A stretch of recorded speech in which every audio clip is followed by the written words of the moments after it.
Sur la lancée du soutien aux forces combattantes, faisons le point sur le processus en vue de la sauvegarde du patrimoine historique du Burkina, une activité entrant dans le cadre de la reconnaissance de l'action du père de la révolution burkinabé. Une opération de numérisation des archives de la révolution s'est tenue le 23 décembre dernier à Ouagadougou. Le compte-rendu de Moumouni Wanga. Ici, une photo chargée d'histoire.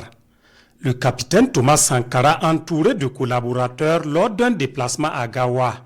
Là, c'est le numéro 71 du journal L'Intrus, un journal satirique créé sous la révolution d'août 1983. Ces artefacts précieux sont désormais immortalisés par le biais de la digitalisation. Une volonté ferme de la coordination du projet de construction des infrastructures du mémorial Thomas Sankara qui veut par cette initiative sauvegarder ce pan important de l'histoire du Burkina Faso. Il y a eu un travail technique qui a été fait d'abord sur les archives qui ont été collectées dans le cadre de ce grand projet. Il a fallu d'abord faire un traitement manuel, établir un plan de classement qu'il faut transférer numériquement sur les machines. Et à partir du 8, nous avons commencé l'opération de numérisation à proprement parler sur des sites.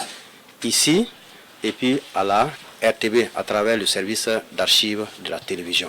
Ce processus de sauvegarde assuré par la direction des archives et de la documentation du ministère de la Communication a débuté le 3 décembre dernier. À ce jour, un palier a été franchi avec la numérisation de plus de 3100 documents historiques.